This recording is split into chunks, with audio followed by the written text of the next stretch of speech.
Tšau kõikidele jääradele, kindlasti visake videole pöidlanuppu, liituge kanaliga, kes saab kanalit toetada, võib liituda peregrupiga ning muidugi võite alati jälgida Instagramis. Ning vaatame siis üle, mis siin jääral on tulemas lähitulevikus, mis on tulemas jäärale lähitulevikus. Okei, üks lõpukaart ja välja ta tuli, läks ka tagurpidi. Muidugi ülimalt head seisu näitab siin jäärale, sellepärast et esimese kaardina kohe väljas müntide emand, mis näitab sükest küllust, viljakust, rikkust, saavutusi. See on sükse usaldusväärse inimese energia, kindlasti stabiilne ja turvaline. Võib siis olla teie enda energia, võite selle saavutada. Või siis on ka võimalus, et see on kellegi jaoks siuke nagu austaja partneri energiakaart, et sugu ei olegi nagu tähtis nii väga, aga on seal siukest head õnne võib-olla ka siis mingi isiku näol. Muidugi teise kaardina kohe jääral väljas karikate 9, mis on seksuaalse ja emotsionaalse rahulolu kaart. See kaart justkui räägib natukene soovide täitumisest, et põhimõtteliselt te võite tabada ennast olukorrast, kus te tunnete, et justkui teie mingi soov või unistus oleks täitunud, et kindlasti tasub siin siis jääradel manifesteerida ja unistada suurelt, sest mingid väga positiivsed uudised siin võivad tulla selle karikate 9-ga. Muidugi aga kolmanda kaardina esimeses reas jääral väljas sauade 2 ja kahed on alati siis siuksed nagu valikute kaardid, kui valikuvõimalust on, siis see on nagu hea,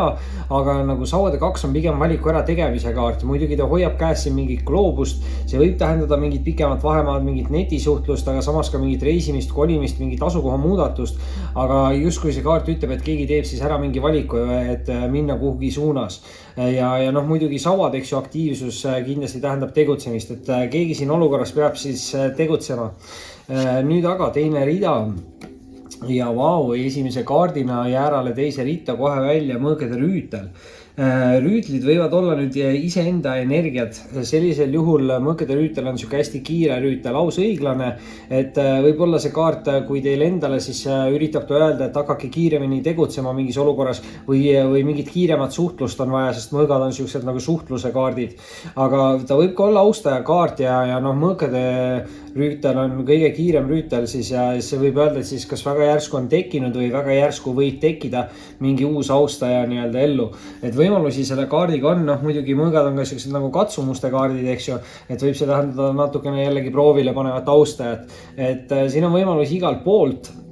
aga tundub, et lõpp tuleb võimas, sellepärast et eelviimasena on jääral siis väljas siin keisrinna kaart ja keisrinna kaart on nüüd küll 100% naisterahva energiakaart. Räägib see viljakusest ja rasedusest ja küllusest, võib-olla ka siuksest nagu jõukusest või kuulsusest või tuntusest nii-öelda, et hästi võimekas naisterahva energia, naistel on kindlasti võimalik siin endal see saavutada. Meeste jaoks muidugi võib näidata siukest nagu viljakat või külluslikku siis heal järjel olevat austajat, sama nagu ka siis müntide emanda puhul, eks ju. Aga muidugi, kuna see on siuke ema energia, et siin võib nagu ema ka mingit olulisemat või tähtsamat rolli lähitulevikus mängida jääradel, aga võimalusi on palju, eks ju. Viimase kaardina, aga on siit väljas müntide 5 ja nüüd peate natukene võib-olla ettevaatlik olema, et see keisrinna kaart, see võib ka olla siuke nagu mingi naisterahva ülemuse energia, et siin võib ka mingit siukest tööenergiat natukene olla, et müntide 5-ga ei ole just kõige parem siuke nagu raha või materiaalne energia, et see soovitab nagu rahaga ettevaatlik olla, et ei lase ennast nagu ninapidi vedada, et te võite ise heal järjel olla, aga siin võib tulla ka mingi austaja, eks ju, kellel on võib-olla mingid teised tagaplaanid, et selles mõttes tasub olla siis tähelepanelik ja usaldada ka enda intuitsiooni, et kui tunnete, et midagi on kahtlas, siis tasub nagu seda natukene rohkem uurida, aga üldplaanis ei ole üldse paha, on siin keisrinna väljas kindlasti naisterahvastele väga hea kaart, muidugi müntide emand võib näidata ka meesterahvast, et siin võimalusi tõesti on. Jäärad, see oli selleks korraks teie lugemine, kindlasti visake pöidlanuppu, liituge kanaliga, kes saab toetada, võib liituda peregrupiga ning muidugi võite alati jälgida Instagramis. Oli meeldiv ning kohtume varsti taas.